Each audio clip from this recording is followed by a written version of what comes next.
다 같이 기도드리겠습니다. 사랑과 은혜가 풍성하신 하나님 아버지, 지금은 결실을 계절의 가을을 맞이하여 온갖 곡식과 과일이 익어가는 계절입니다. 아버지 하나님, 지금은 알곡과 쭉정이를 가릴 때에 저희들을 사랑하사 알곡에 속하는 자가 되게 하옵소서. 아버지 하나님, 전 세계 모두가 하나님을 믿는 자들이 다 되게 하옵시고 전쟁과 타락이 없는 온 세계가 되게끔 역사하시옵소서. 아버지 하나님, 특별히 대한민국을 축복하사 대통령을 비롯하여 모든 유정자들이 합심하여 살기 좋은 대한민국을 사랑하여 주옵시고 많은 은혜를 내려주시옵소서. 아직도 전세에 많은 불신자들이 많은 가운데 있습니다. 그들을 용서하시고 한 심령이라도 구원할 수 있는 전도의 능력을 주옵시고 성령이 함께 역사하여 주시옵소서. 아버지 하나님, 특별히 성도교회를 늘 사랑하시고 부족함을 채워주시는 하나님 아버지, 성도교회의 많은 일꾼을 채워주시옵소서. 목사님을 비롯하여 전교인이 간절히 기도로 하루속히 채워주시옵기를 기도합니다. 성령님께서 성도교회를 불쌍히 여기시고 은혜가 넘치는 성도교회가 되게 하옵소서. 아버지 하나님, 특별한 은혜로 성도교회 모든 교인들과 10월 2일 가을 소풍을 허락하신 하나님께 감사와 영광을 올려드립니다. 목사님과 권사님과 집사님과 청년부와 한마음 한뜻이 되어 만나는 고기와 과일과 음료로 풍성한 가을 소풍을 허락하신 하나님께 감사를 드립니다. 하나님 아버지, 주일 예배 때의 찬양과 아름다운 연주를 하신 집사님과 청년부와 영상을 준비하신 집사님과 주일 예배를 위하여 현관에서 안내를 하신 집사님과 헌금위원님과 교회 청사를 봉사하신 권사님, 집사님, 모든 분들이 하나님께 많은 상급을 받을 줄 믿습니다. 특별히 유치부 학생들을 많이 채워주시옵소서. 유치부 학생이 너무 어려운 가운데 있습니다. 늘 성령님께서 채워주실 줄 믿사옵고 늘 사랑과 은혜가 많으신 예수님의 이름으로 감사하며 기도를 드립니다.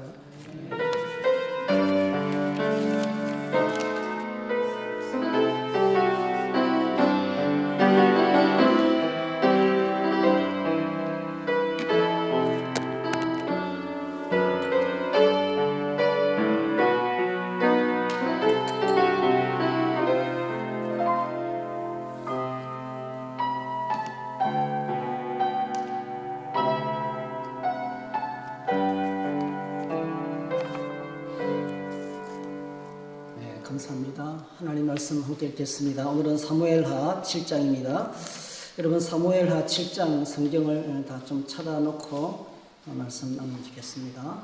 사무엘하 7장 오늘 1절에서 3절입니다.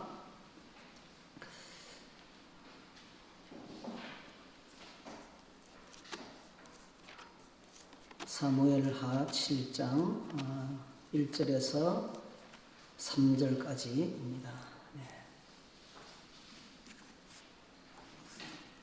같이 한번 읽으시겠습니다. 여호와께서 주의 모든 원수를 무찌르사 왕으로 궁에 평안히 살게 하신 때에 왕이 선지자 나단에게 이르되 볼지어다 나는 백향목 궁에 살거늘 하나님의 괴는 휘장 가운데 있도다. 나단이 왕께 아뢰되 여호와께서 왕과 함께 계시니 마음에 있는 모든 것을 행하소서 하니라. 오늘 이 말씀을 가지고 거절의 은혜 이런 제목으로 말씀을 나누겠습니다.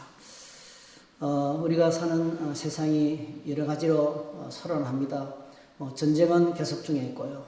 계속 피해가 일어나고 있고 핵전쟁에 대한 두려움까지 있고 그것 때문에 경제적으로 많이 어렵습니다. 우리나라도 지금 경제적으로 굉장히 침체되어 있는 그런 상황이 있습니다. 정치 소식 들으면 기쁩니까? 기쁘지 않습니다. 우울합니다. 네. 그런데 하나님 주신 이 계절 가을을 맞이하면 여러분 하늘을 어제 하늘 보셨어요? 예. 하늘만 쳐다봐도 기분이 좋아요. 아, 얼마나 하늘이 멋진지. 예. 어제 하늘도 참 멋있었습니다. 공기, 예. 신선한 공기, 아, 얼마나 상쾌한지 모르겠어요. 그래서 세상이 우울하지만은 이 좋은 계절에 오늘 저와 여러분 안에 하나님께서 평안을 주시고 또 기쁨을 주시고 더 큰 은혜를 주시기를 축복합니다. 이 좋은 계절 가을을 맞이하면서 우리 안에 많은 생각들이 일어나게 될 거예요. 여러분 최근에 주로 어떤 생각들을 많이 하고 계십니까? 여러분의 관심사가 무엇입니까? 로마서 8장에 보면 영을 따르는 자는 영의 생각을, 육신을 따르는 자는 육신의 일을 생각한다 했어요. 육신을 따르는 자는 육신의 일을 생각하고 영을 따르는 자는 영을 생각한다 했어요. 그러니까 관심사, 우리의 관심사가 어떤 것이 있습니까? 주로 어떤 생각을 많이 합니까? 성경은 우리의 마음을 매우 중요하게 생각합니다. 여러분, 마음은 수많은 생각이 일어나는 곳이에요. 생각은 정보입니다. 정보, 지식이에요. 내가 아는 것들이에요. 이런 생각, 저런 생각 많이 알고 있다는 거예요. 생각이 복잡한 사람은 많이 알고 있다는 것입니다. 생각이 단순한 사람들은 조금 알고 있다는 거예요. 그러니까 너무 많이 알면 복잡해집니다. 수많은 생각이 우리 안에 일어납니다. 근데 우리 마음은 어떤 것이냐면 수많은 생각들 가운데서 하나를 붙잡는 거예요. 그래서 마음에서 생각을 붙잡고 거기서부터 무슨 말을 할 것인지 어떻게 행동할 것인지가 결정되는 것이에요. 그래서 우리 마음은 우리의 삶을 결정하는 것이고 내 행동을 결정짓는 장소가 마음입니다. 성경은 우리의 마음을 굉장히 중요하게 생각합니다. 마음은 우리가 행동할 때 선택하고 결정하는 우리의 인격적인 중심이에요. 신명기에 보니까 마음을 다해서 하나님을 섬기라 했어요. 너는 마음을 다하고 뜻을 다하고 힘을 다하여 하나님 여호와를 사랑하라. 쉐마입니다. 쉐마. 들으라 이스라엘이요. 모든 이스라엘 사람들이 암송하고 있는 쉐마 이스라엘. 마음으로 하나님을 사랑하는 거죠. 전인격적으로 하나님을 사랑하는 거죠. 입만 들이지 말고 손만 들이지 말고 지식만 얻으려고 하지 말고 우리 전심으로 하나님을 섬기라. 온 마음을 다해서 하나님을 섬기라 이렇게 명령합니다. 하나님 계명의 큰 줄기죠. 신명기 10장 16절 마음의 할례를 행해라. 마음의 할례를 행해라. 마음은 쉽게 흔들리고 뒤집어지고 내버려 두면 잡초가 무성하게 되고 마음은 끝없이 관리를 해야 되는 것이에요. 우리의 교만은 마음에서부터 시작됩니다. 불신과 교만은 마음에서부터 시작됩니다. 그래서 마음의 할례를 받으라. 이 말은 마음에 쓸데없는 것을 잘라버리라는 거예요. 청소하라는 것입니다. 만물보다 거짓되고 심히 부패한 것은 마음이라. 누가 너희 이를 말려마는. 인간이 가장 심각하게 부패한 것은 마음이라는 거죠. 다른 어떤 것보다도 마음이 가장 심각하게 부패했다는 거죠. 죄인의 특징은 마음의 부패입니다, 여러분. 마음이 부패하니까 행동이 부패한 거예요. 마음이 들어오니까 사람들이 가는 곳마다 들어오는 거예요. 정말 너무하죠, 우리나라 사람들. 그죠? 어디 가면요. 어디 경치 좋은 곳에 가면 너무 많이 버려놨어요. 쓰레기 더미. 한 번씩 바닷가에 나가면 그냥 오물투성이에요. 왜 그런지 모르겠어요. 딱 한 가지입니다. 마음이 부패하고 썩어서 그래요. 부패했다는 증거입니다. 그래서 성경은 잠언 4장 23절 모든 지킬 만한 것 중에서 더욱 내 마음을 지키라. 생명의 근원이 이에서 남이니라 그렇게 했습니다. 자, 사무엘하 7장은요. 하나님께서 다윗에게 하신 언약을 기록하고 있어요. 아마도 사무엘서 전체의 중심이고 성경 전체의 핵심 주제가 여기 담겨 있어요. 너무너무 중요합니다. 사무엘하 7장을 여러분 잘 이해하면 성경 전체를 이해하게 돼요. 지난주에 우리가 1절을 생각했는데 하나님께서 주시는 평안은 하나님께서 주시는 선물이었다. 23년 동안 다윗의 생애는 전쟁의 연속이었습니다. 그렇죠? 23년 동안, 15년 동안은 사울 왕에게 쫓기고 약 8년 동안은 여러분이 아시는 것처럼 사울의 아들 이스보셋이 왕이 되어가지고 한 나라의 왕이 둘이었어요. 사울의 집과 다윗의 집 사이에 전쟁이 오래매. 그러니까 매일의 삶이 전쟁이었어요. 근데 어느 날 갑자기 하나님께서 주변의 모든 원수를 이기고 다윗에게 평안을 주셨어요. 그런 평안을 여러분에게 주시기를 축복합니다. 네, 평안. 다윗이 얻어낸 게 아니에요. 하나님이 주신 거예요. 다윗이 얻어낸 게 아니고 하나님이 주신 거예요. 생각지도 못했어요. 전쟁이 딱 끝나고 원수들이 다 없어지고 평안이 찾아왔어요. 여러분 평안할 때 어떤 생각하세요? 제가 마음 생각했는데 평안할 때 어떤 생각합니까? 사람들이 막 쫓기고 돈 때문에 어려움당하고 몸이 아파서 쩔쩔매고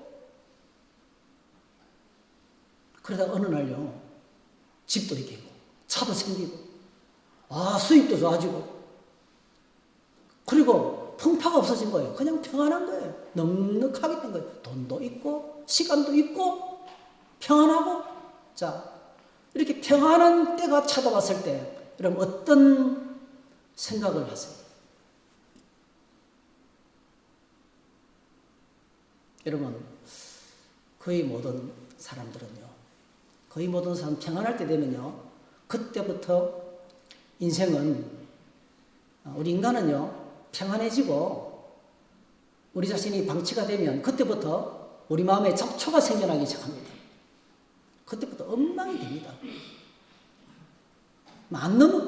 여러분 돈과 권력과 그 다음에 이 많은 시간과 쾌락에 안 넘어가는 사람이 없어요. 어려울 때는 막 하나님 찾고 사모하고 그러다가요 넉넉해지면 그때부터 이제 격길로 나가는 거예요. 다른 게 보이기 시작하는 거예요.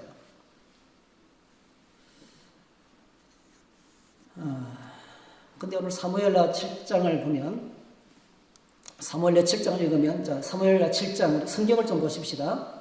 1절 한번 같이 읽어볼까요? 시작. 여호와께서 주의 모든 원수를 무찌르사 왕으로 공에 평안히 살게 하신 때에 2절 왕이 선지자 나단에게 이르되 벌지어다 나는 백향무공에 살거늘 하나님의 개는 휘장 가운데 있도다 했어요. 참. 이 다윗이요. 저는 다윗이 존경스러워요. 모든 원수를 파하고 자 여러분 막 쫓기며 살다가 쫓기며 살았잖아요. 하루도 평안할 날이 없었어요. 살얼음 판 같은 삶을 살았어요. 나라가 통합되고 이스라엘의 왕으로 기름 부음 받기 전까지 여러분 다윗의 삶은 하루도 평안할 날이 없었어요. 비극이 꼬리를 물고 일어났어요. 근데 정말 평안하게 됐어요. 모든 원수를 무찌르고 정말 이제는 뭐 원수도 없고 돈도 넉넉하고 시간도 충분하고 건강도 있고 그럼 뭐 하겠어요 여러분? 그때 여러분 다윗은 기특한 생각을 합니다. 2절 선지자 나단과 대화하면서 보십시오. 나는 이 좋은 백향목공에 사는데 하나님의 개는 여전히 초라한 장막 가운데 있습니다. 여러분 아들이요 삐까번쩍한 대저택에 살면서 아버지 엄마는 시골에서 비새는 초가집에 산다는 거예요. 그러니까 여러분 다윗이 평안할 때에 하나님 생각했습니다. 하나님 생각 너무 기특하죠. 그래서 내가 성전을 짓겠습니다. 지금 다윗이 나단에게 성전 짓겠다는 마음을 표현하는 거예요. 하나님, 내가 이제 때가 된 것 같습니다. 이렇게 하나님이 평안해 주셨는데 너무 내가 감사합니다. 나는 지금 백향목으로 지은 집에 있는데 하나님에게는 저 초라한 장막 가운데 여전히 계십니다. 하나님을 위해서 웅장하고 화려하고 은가금으로 가득히 핀 정말 세계 최고의 집을 지어드리고 싶습니다. 이렇게 이제 다윗이 선지자 나단에게 말했던 거예요. 그 나단이 어떻게 독합니까? 참 뭐 대단한 고백이죠.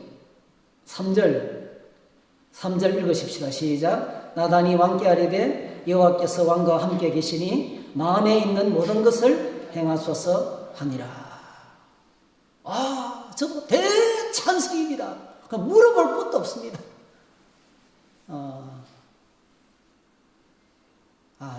나는 온 집에서 사는데 예배당이 너무 초라합니다. 목사님 이거 의자 싹 다 바꾸고 그냥 편안한 이렇게 앉아서 편안 와서 주무시는 분이 많이 있는데 주무시더라도 편하게 주무실 수 있도록 의자도 이렇게 하고 엉덩이도 안 아프고 최신식 의자로 쫙 놓고 그리고 좀 더 쾌적한 정말 쾌적한 예배당을 지을 수 있도록 제가 50억을 기증하겠습니다. 그렇게 이제 말하는 것 똑같은 거죠. 그런 목회자가 이런 반대할 목회자가 어디 있겠어요, 그죠? 나단이 예스 왕의 마음대로 다 하시기 바랍니다. 이렇게 이제 찬성을 했어요. 근데 4절 같이 읽겠습니다. 시작. 그 밤에 여호와의 말씀이 나단에게 임하여 이르시되 5절 시작. 가서 내 종 다윗에게 말하기를 여호와께서 이와 같이 말씀하시되 네가 나를 위하여 내가 살 집을 건축하겠느냐. 똑같은 기록을 하고 있는 역대상 17장에는 달라요. 이렇게 되어 있습니다. 역대상 17장 4절 한번 같이 읽어봅시다. 시작. 가서 내 종 다윗에게 말하기를 여호와의 말씀이 너는 내가 거할 집을 건축하지 말라 했어. 안 된다. 무슨 소리냐. 내가 너의 기도를 들어줄 수 없다. 하나님께서 그냥 이런 지하에 거절하는 거예요. 너는 안 된다. 네가 날 위해서 집을 짓겠다고? 네가 내가 살 집을 짓겠다고? 거절하는 거예요. 하나님께서. 왜 거절했을까요?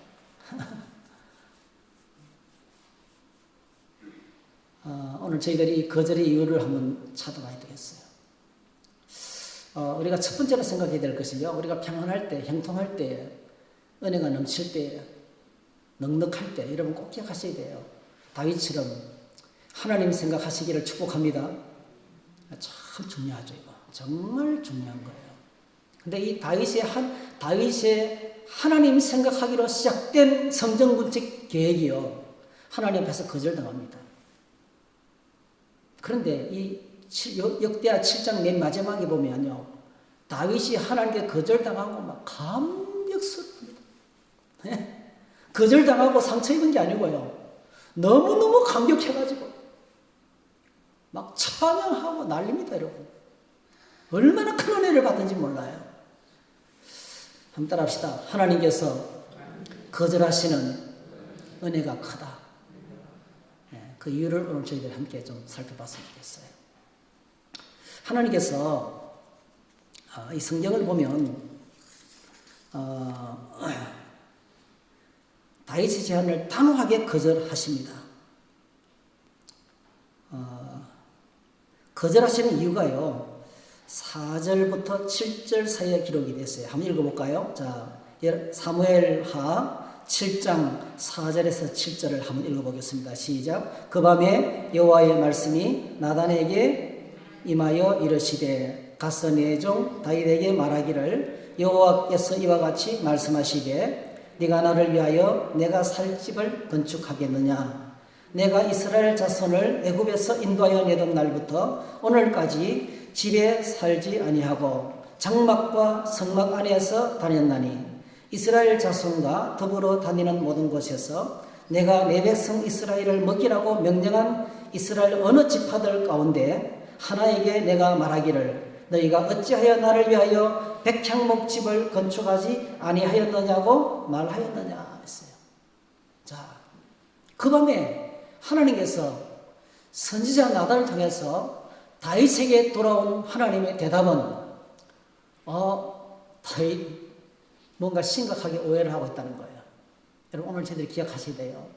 우리가 하나님을 위해서 옳은 일, 아름다운 일, 이거 정말 해야 된다 하는 상식적인 일들. 여러분 다윗이 백향목집에 살면서 하나님을 위해서 웅장하고 화려한 성전 건축을 한다는 것은 기특한 생각이에요. 너무 아름다운 거예요. 선지자 나단도요, 그거는 뭐 반대할 필요가 없는, 여호와께서 왕과 함께 계시니 왕의 마음에 계신 대로 다 하십시오. 100% 찬성하는 거였어요.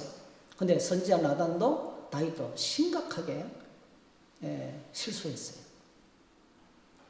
왜 실수할까요? 한번 따라합시다. 하나님이 누구신지 모르면 실수한다.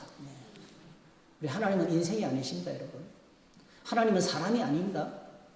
하나님께서 자기가 거할, 오늘 쭉 내용을 보면 내가 살 집을 짓겠다고, 내가 거할 집을 짓겠다고, 야, 나를 몰라도 너무 모르네, 그런 말씀이에요.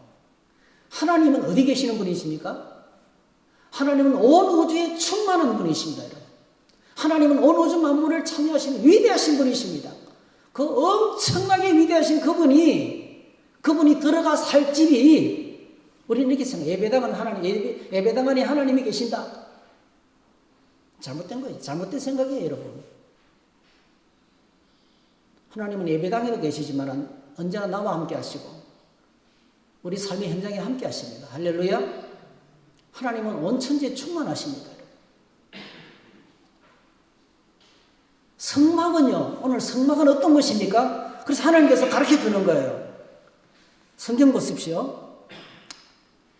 5절에 보니까 네가 나를 위하여 살 집을 건축하겠다고. 6절, 내가 이스라엘 자손을 애굽에서 인도하여 내는 날부터 오늘까지 집에 살지 아니하고. 잘 보세요. 집에 살지 아니하고 어디 계셨어요?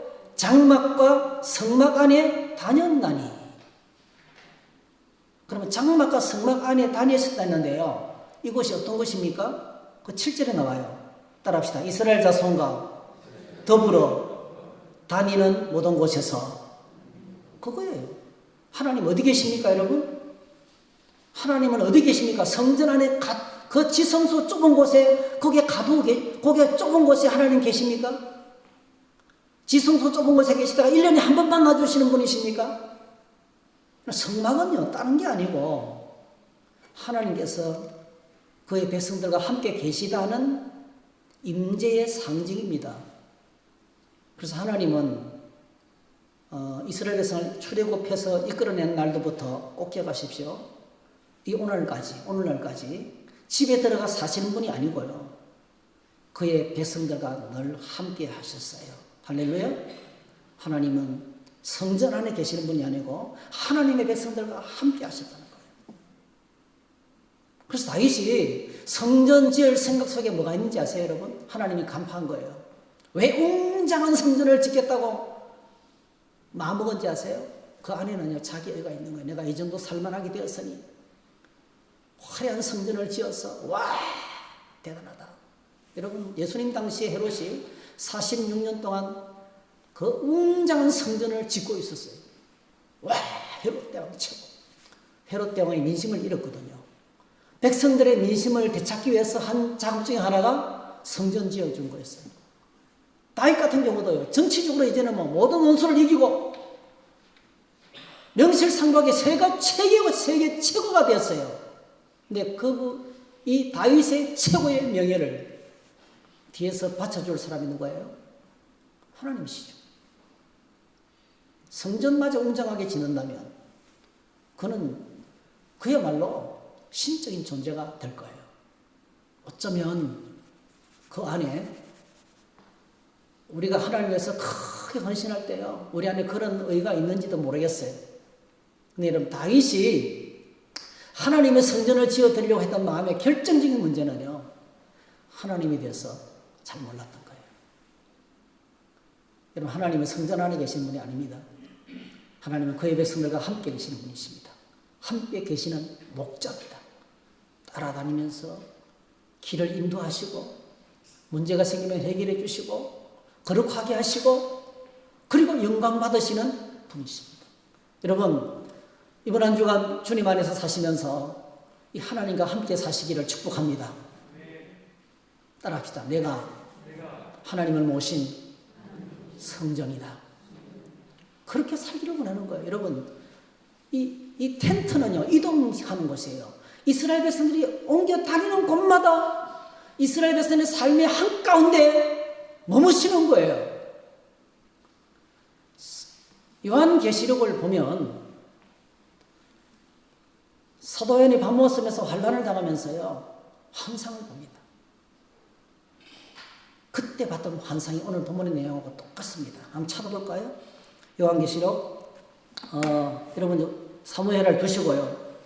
요한계시록 맨 뒤에, 요한계시록 1장, 신약성경 맨 뒤편에 요한계시록 1장을 한번 찾아보세요. 자, 요한계시록 1장 9절, 1장 9절부터 우리 20절까지 다 같이 한번 읽어보겠습니다. 시작. 나 요한은 너희 형제요 예수의 환난과 나라와 참음에 동참하는 자라. 하나님의 말씀과 예수를 증언하였으므로 말미암아 반모라 하는 섬에 있었더니 주의 날에 내가 성령에 감동되어 내 뒤에서 나는 나팔 소리 같은 큰 음성을 들으니 이르되 내가 보는 것을 두루마리에 싸서 에베소, 스무나, 버가모, 두아디라, 사대, 빌라델비아, 라오디게아 등 7교회에 보내라 하시기로 몸을 돌이켜 나에게 말한 음성을 알아보려고 돌이킬 때에 7 금촛대를 보았는데 촛대 사이에 인자 같은 이가 발에 끌리는 옷을 입고 가슴에 금띠를 띠고 그의 머리와 털이 희기가 흰 양털 같고 눈 같으며 그의 눈은 불꽃 같고 그의 발은 풀무불에 달려난 빛난 주석 같고 그의 음성은 많은 물소리와 같으며 그의 오른손에 7별이 있고 그의 입에는 좌우에 날성금이 나오고 그 얼굴은 해가 힘있게 비치는 것 같더라. 내가 볼 때에 그의 발 앞에 엎드려져 죽은 자 같이 되매 그가 오른손을 내게 얹고 이르시되 두려워하지 말라. 나는 처음이요 마지막이니 곧 살아있는 자라. 내가 전에 죽었음노라. 볼지어다 이제 세세토록 살아있어 사망과 음부의 열쇠를 가졌노니 그러므로 내가 본 것과 지금 있는 일과 장차 될 일을 기록하라. 내가 본 것은 내 오른손에 7별의 비밀과 또 7 금촛대라. 7별은 7 교회의 사자요 7 촛대는 7 교회니라. 20절에 7 촛대가 뭐라고요? 7 교회예요. 근데 예수님이 어디 계십니까? 13절 보세요. 예수님이 어디 계세요? 촛대 사이에 인자 같은 이가 발에 끌리는 옷을 입고 가슴에 금띠를 띠고. 할렐루야. 이 땅의 교회는 로마 제국주의로부터 무서운 박해와 핍박을 받고 있어요. 교회가 박살이 나고 있어요.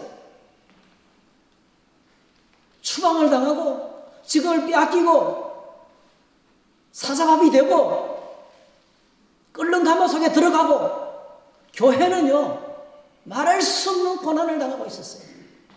교회가 박살이 나고 있었어요. 주님 어디 계십니까? 눈을 떠서 보면 교회 현실은 예수님이 안 계신 것 같아요.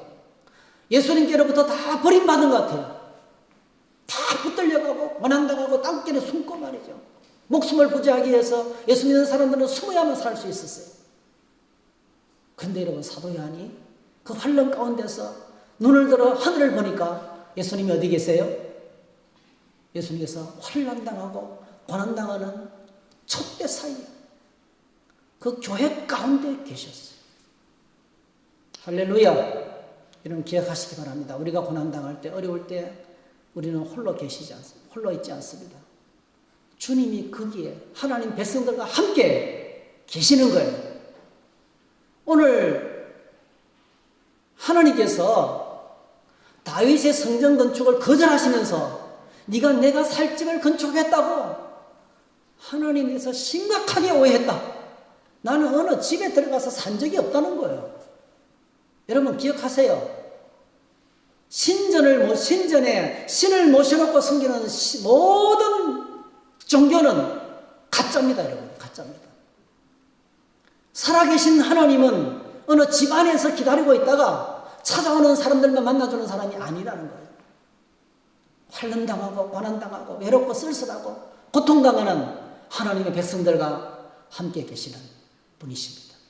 할렐루야. 그래서 성전 못 짓는다는 거예요. 나는 집안에 갇혀있는 사람이 아니고 성전 안에 갇혀있는 사람이 아니고 하나님 백성들의 장막과 삶의 현장에서 함께 있는 목자지.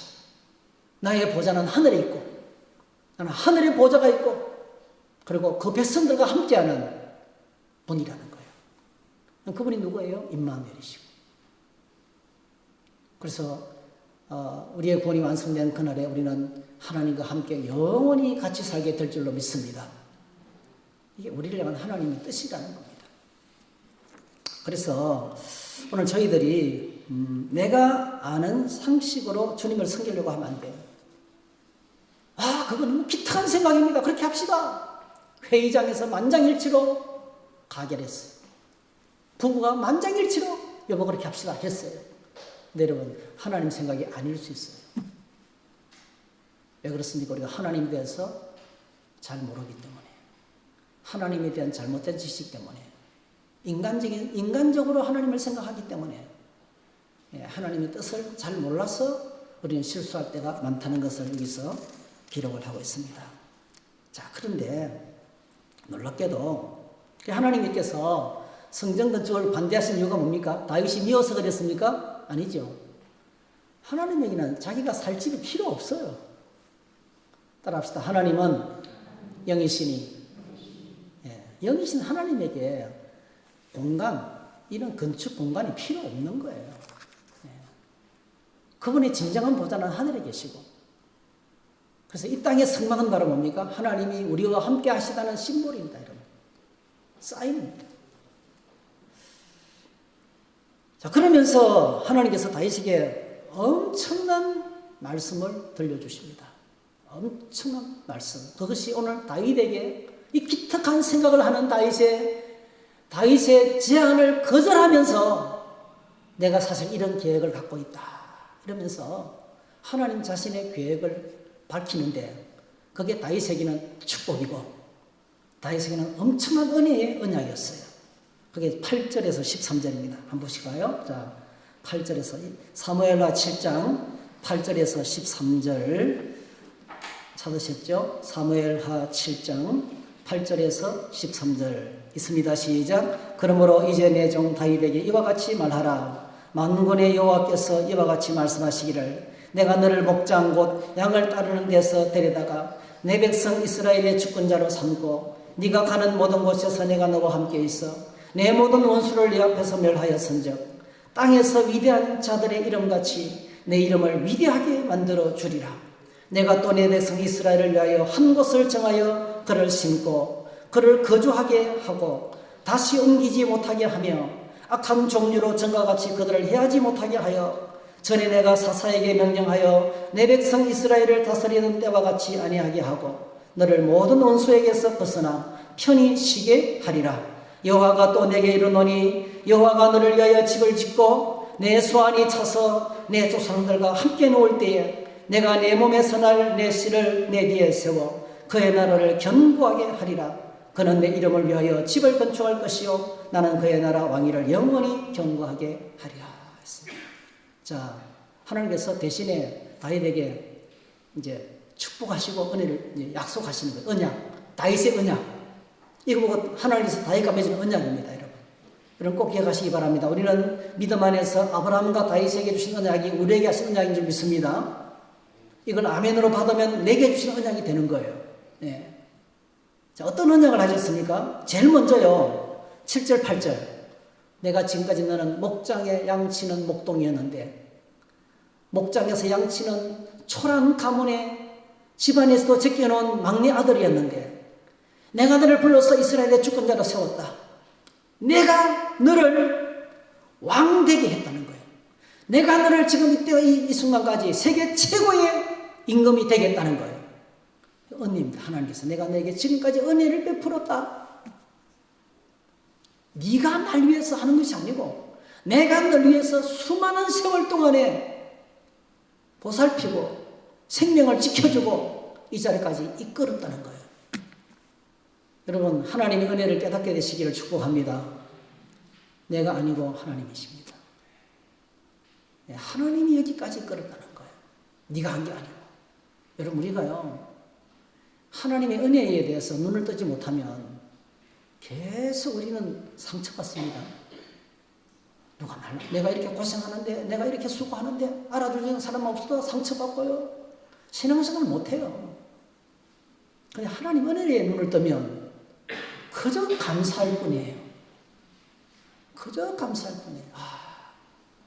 전부가 다 하나님의 은혜였구나. 네. 모든 것이 다 하나님의 은혜였구나. 이렇게 고백하게 되는 거예요. 먼저 은혜를 깨닫게 했습니다. 두 번째 8절, 내 이름을 위대하게 만들어주겠다. 누구에게 하는 약속입니까? 예, 여러분, 다윗에게 지금 언약을 맺은 하나님은요, 아브라함과 맺은 언약 내용을 똑같이 합니다. 하나님께서 아브라함에게 내가 내 말대로 순종하면 너의 이름을 창대하게 해주겠다. 내가 복을 받고 창대하게 해주겠다. 똑같습니다, 여러분. 내 이름을 위대하게 만들어주겠다. 이렇게 약속하셨어요. 이름을 위대하게 만들어주겠다. 한번 고백하실까요? 위대한 영광은 하나님 안에 있다. 내가 스스로 높아지고요. 내가 내 이름을 선전하고요. 막 그런다고 내가 위대하게 되는 게 아닙니다. 위대한 영광은, 위대한 영예는, 위대한 이름은 하나님께서 주시는 거예요. 하나님 안에 있습니다. 그래서 우리가 하나님 안에 머물면, 하나님의 은혜 속에 살면 하나님께서 우리를 위대하게 해주시겠다는 거예요. 네. 그 다음에 세 번째로 10절 11절 내가 내 백성 이스라엘 위하여 한 곳을 정하여 그를 심고, 지금까지는요 여기 갔다가 저기 갔다가 월세방 전전하며 전세방 전전하며 그냥 생활이 불안정했어요. 근데 이제는 한 곳에 딱 심겠다는 거예요. 다시는 방황하지 않고, 다시는 헤매지 않고 안전을 지켜주시고 평안하게 하시고, 안전과 평안을 내가 너에게 주겠다. 이렇게 약속하셨습니다.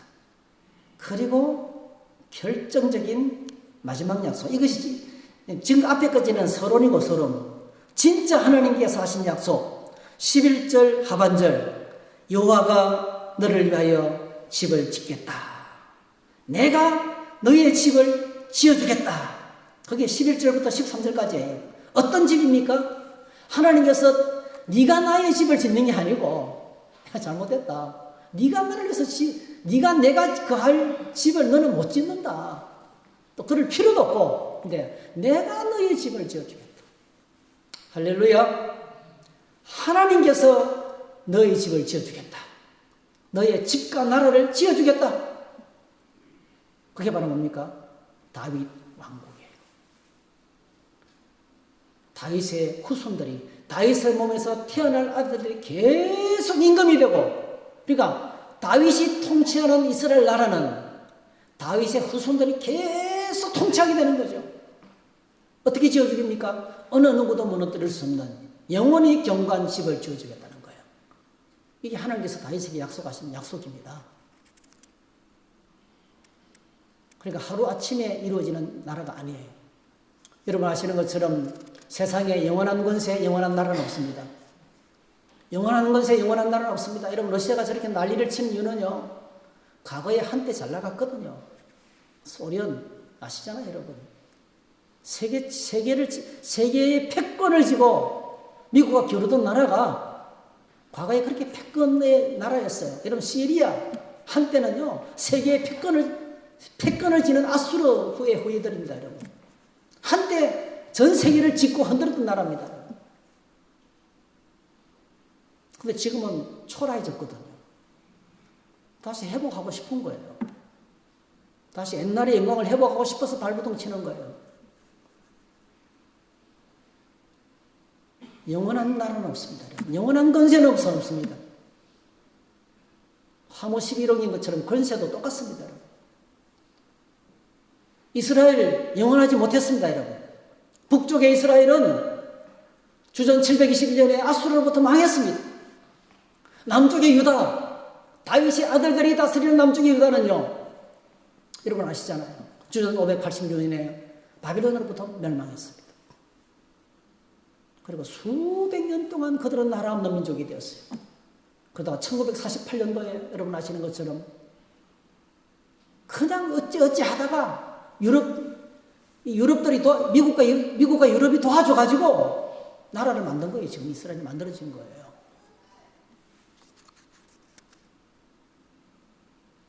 근데 하나님께서 뭐라고 약속하셨어요? 너의 후손들이 아무도 무너뜨릴 수 없는 영원히 견고한 나라를 내가 만들어주겠다.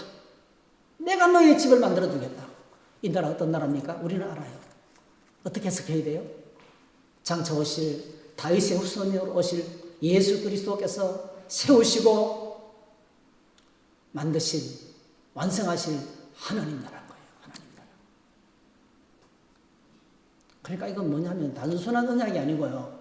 하나님께서 다윗의 후손을 통해서 장차 이루실 인류의 거대한 구원의 계획, 엄청난 계획을 하나님께서 지금 다윗과 공유하고 있는 거예요. 그래서 다윗이 이 소식을 듣고요. 조금 알아들었어요. 다윗이 이걸 조금 알아들었어요. 아, 우리 집안과 가문을 통해서 뭔가 하나님께서 어마무시한 계획을 갖고 계시구나. 인간의 머리에 담을 수 없는, 지금 내 머리 안에 담을 수 없는 엄청난 계획을 갖고 계시는구나. 조금 알았어요. 어떻게 아느냐고요? 확인해 보시죠. 여러분 사무엘하 7장 18절 보세요. 사무엘하 7장 18절. 네. 18절에서 21절 읽습니다. 시작. 다윗 왕이 여호와 앞에 들어가 앉아서 이르되 주 여호와여 나는 누구이오며 내 집은 무엇이기에 나를 여기까지 이르게 하셨나이까. 주 여호와여 주께서 이것을 오히려 적게 여기시고 또 종의 집에 있을 먼 장래의 일까지도 말씀하셨나이다. 주 여호와여 이것이 사람의 법이니이다. 주 여호와는 주의 종을 아시오니 다윗이 다시 주께 무슨 말씀을 하오리까. 주의 말씀으로 말미암아 주의 뜻대로 이 모든 큰 일을 행하사 주의 종에게 알게 하셨나이다 했어요. 여러분 성경을 읽으실 때 이렇게 눈을 열어 하나님의 귀한 법을 깨닫게 되시기를 축복합니다. 그게 신앙의 간격이에요. 신앙의 간격은 말씀을 통해서 하늘의 비전에 눈을 뜨는 겁니다. 여러분. 내 인생을 향해서 이런 계획이 있었구나. 그 비전이 있어야 돼요. 그 다윗이 알은 거예요. 뭘 알았습니까? 자, 거기 보시면 19절 하반절에 종의 집에 있을 먼 장래의 일까지도 종의 집에 있을 먼 장래의 일까지도 21절 이 모든 큰 일. 그러니까 이거 뭐냐면요. 지금 다윗의 머리에 다 담을 수 없어요. 다윗이 소화를 다 못하네. 근데 알아요. 뭔가 자기 머리에 다 담을 수는 없지만은 하나님의 엄청난 계획과 비전과 꿈을 다윗에게 살짝 공유한 거예요. 이거는 여러분 계시입니다. 계시. 계시예요. 여러분에게 좀 기밀상을 하나 말씀드릴게요. 여러분 청주시 복명동 굉장한 곳입니다. 이곳에 있잖아요. 500년 동안 끝없이 쓸 수 없는 천연가스가 밑에 묻혀 있대요. 못 들으셨죠? 500년 동안 쓸 수 있는 천연가스가 묻혀 있대요. 아무도 모르고 오늘 여러분과 저만 아는 거예요. 이것이 사실이라면 여러분 어떻게 했어요? 어떻게 살 거예요? 500년 동안 자손만대가 쓸 엄청나게 많은 에너지가 이미 우리 밑에 묻혀 있다니까. 교회당 밑에 묻혀 있다니까요. 이게 사실이라면 어떻게 살 거예요? 어떤 반응을 보이겠어요? 흥분되지 않아요, 여러분? 이게요, 장차 우리에게 일어날 하나님의 위대한 계획을 함께 공유하고 살아가는 공동체가 교회입니다, 여러분. 교회는 하나님이 이루실 하나님의 그 엄청난 비전과 계획을 함께, 다른 사람은 몰라요. 세상은 말해줘도 몰라요. 이 비밀의 계획에 눈을 뜬 사람이에요. 그래서 우리는 감격해 하고 찬양하고 영광 돌리는 거예요. 할렐루야. 오늘 다윗이 그래서 하나님께 예배를 드리고 있는 것입니다. 이게 기독교 안에, 오늘 믿음 안에 있는 행복입니다, 여러분. 우리는 하나님 나라의 비전이 있어요. 할렐루야. 하나님 나라의 비전을 공유하고 살아가는 하나님의 계획을 같이 우리끼리만 알고 있는 세상 사람들은 말해도 몰라요. 이해도 못해요. 그러니까 우리는 알고 있어요. 주의 종에게 알게 하셨나이다. 그게 행복입니다. 자, 이 하늘의 계획을 어떻게 이루실 겁니까? 어떻게 이루시겠다고 말씀하고 있습니까? 저는 이 부분이 은혜스럽습니다. 때때로요, 하나님은 이런 큰 계획을 갖고 계셨지만 인간이 불신하고 교만하고 불순종해서 하나님의 계획을 망가뜨릴 때가 있습니다. 가장 대표적인 인물이 누구예요? 사울왕이었어요. 사울왕. 하나님의 계획을 완전히 망가뜨렸어요. 아하스 같은 악한 왕들. 나라를 다 말아먹었어요.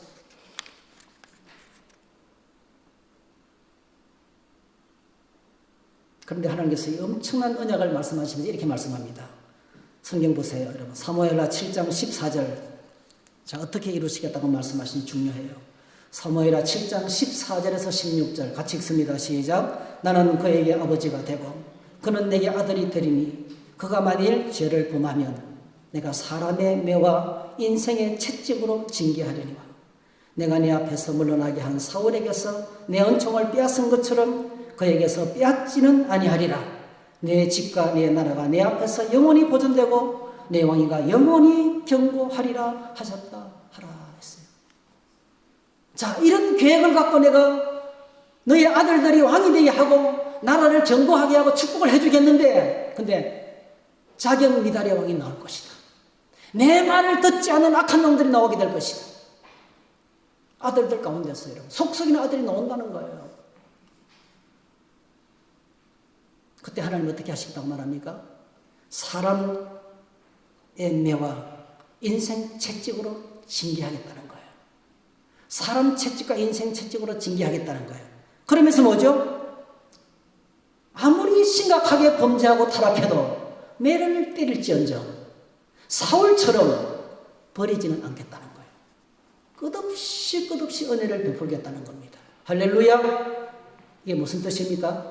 우리는 실패해도, 우리는 부족해도, 우리는 넘어져도 하나님은 반드시 이루시겠다는 거예요.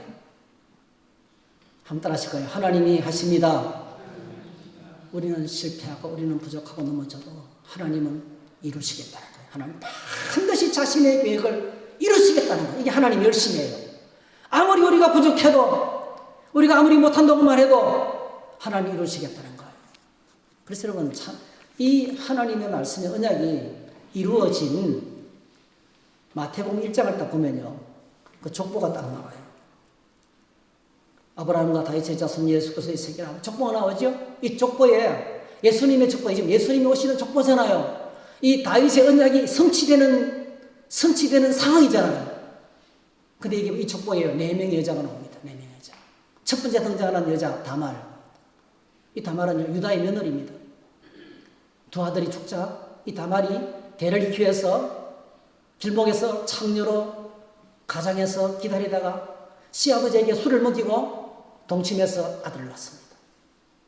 시아버지를 유혹해서 동침해서, 이거 뭐라고 해야 됩니까, 이거는? 네? 이거 그 당시뿐만 해도요, 그냥 불에 태워 화형당할 일입니다. 화형당할 일. 그 다음에 또 어떤 여자가 나옵니까? 라합은 여리고성의 기생이었습니다. 또 어떤 여자가 나옵니까? 우리아의 아내 바세바. 여러분 아시잖아요. 다윗이 그 남편을 죽이고 가정을 파괴하고 뺏어온 여자입니다, 여러분. 이게 예수님의 족보예요, 여러분. 왕의 족보입니다, 왕이.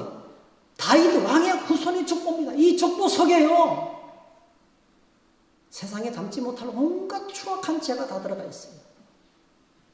인간의 죄가 다 들어가 있어요. 인간의 교만과 부패와 방탕과 사치와 엉망진창의 족보가 다 들어가 있는 거예요. 근데 이렇게 부패한 가문이지만은 왕의 후손의 대가 끊어질 듯 위기의 때가 한두 번 있은 게 아니에요. 그런데 그럼에도 불구하고 주님은 오셨어요. 할렐루야. 약속하신 대로 인간들이 이렇게 부패하고 타락해도 주님은 이루셨어요. 다 같이 한번 읽어봅시다. 마태복음 1장 16절 시작. 야곱은 마리아의 남편 요셉을 낳았으니 마리아에게서 그리스도라 칭하는 예수가 나십니다. 그럼 오늘 저 아이들이 알량한 생각을 가지고요. 저 인간은 안 돼. 저 인간을 통해서 무슨 뜻이 이루어져? 그렇게 판단하고 정죄하는 것은요. 하나님이 이루시는 그 일에 대한 심각한 도전이고 그건 교만이에요. 그것보다 무서운 교만과 불신앙은 없어요. 아무리 사람이 부족하고 연약해도 하나님께서는 이 언약을 이루신다는 거예요. 그리고 요한계시록에 보면 다 이루셨어요. 하늘에서는 이미 뜻이 다 뜻이 하늘에서 이루어진 것처럼 이미 하늘에서는 이 모든 것이 다 완성되었어요. 하나님께서 반드시 약속하신 대로 언약을 이루실 줄 믿습니다. 그래서 이 다윗의 언약을 들다 보면 얼마나 소망이 넘치는지 몰라요. 오늘 저희들 주변에 가망 없는 사람들, 여러분 우리 자신은 가망이 있습니까? 내 자신을 들다 보면 우리 날마다 절망합니다. 여러분 나는 안 돼. 나는 안 돼. 나는 할 수 없어. 나 같은 사람을 통해서 이루신다고. 그럼 뭘 무시하는 겁니까? 하나님이 이루시려는 그 놀라운 하나님의 승리를 무시하는 겁니다. 그래서 우리는 고백해야 돼요. 아무리 부족해도 하나님은 이루신다. 할렐루야. 한번 고백합시다. 내가 아무리 부족해도 하나님은 이루신다. 할렐루야. 그래서 정리하겠습니다. 말씀을. 첫 번째로 오늘 이 사무엘하 7장을 통해서 우리가 제일 첫 번째로 우리의 마음과 생각을 잘 관리해야 됩니다. 다윗이 너무나 평안할 때 빗나가지 않고 하나님 생각을 했습니다. 참 좋은 생각을 했어요. 그죠? 두 번째로 하나님을 더 알아야 됩니다. 오늘 저와 여러분들이 죽을 때까지 하나님을 알아가야 돼요. 하나님은 내 생각대로 내 생각이 진리가 아닙니다. 내가 알고 있는 하나님의 알량한 지식이 그거는 하나님에 대한 지식에 1000만분의 1도 안 돼요. 끝없이 하나님을 알아가야 돼요. 여러분 다윗만큼 하나님을 잘 아는 사람이 누가 있어요? 선지자 나단만큼 하나님을 깊이 아는 사람 누가 있겠어요? 근데 여러분 다윗도 나단도 하나님 생각에 모자랐어요. 하나님 그냥 너무너무 훌륭한 집에서 잘 모시면 너무 기뻐할 줄 알았어요. 하나님 뭡니까? 성전 안에 사시는 분이 아니고 하나님은 그의 백성들과 함께 계시는 목자이십니다. 그래서 다윗을 목장에 양 따르는 데서 그를 부른 거예요. 왜? 백성들을 돌보는 너무나 아름다운 모델이거든요. 목자. 하나님께서 우리의 목자가 되십니다. 그 다음에 두 번째로 우리가 아무리 부족해도 하나님 우리를 통해서 하나님의 뜻을 이루어 가십니다. 그래서 여러분 헌트라는 분이 하나님을 제한하지 말라는 책을 썼어요. 한번 읽어보십시오. 오늘 내가 말씀드린 이 제목이에요. 우리가 아무리 부족해도 하나님이 하시는 일을 막을 수가 없고 하나님의 은혜는 불가항력적인 은혜고 사울이라는 사람이 사기가 등등해가지고 예수 믿는 사람들을 잡아 가두고 교회를 파괴하려고 나섰지만은 놀랍게도 하나님은 사울을 만나시고 그를 사도로 세우시고 하나님의 복음을 온 세계 만방에 전파하셨어요. 할렐루야. 그게 하나님이십니다. 그래서 우리가 내가 부족해도 하나님은 이루십니다. 얼마나 소망이 생겼는지 모르겠어요.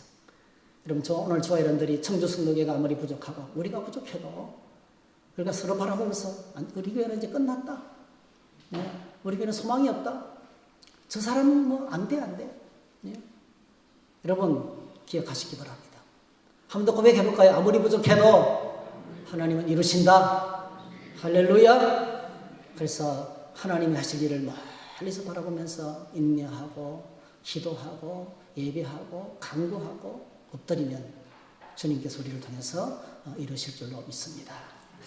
우리가 얼마 전에 한 불른 찬양인데 이 찬양 같이 한번 불렀으면 좋겠어요.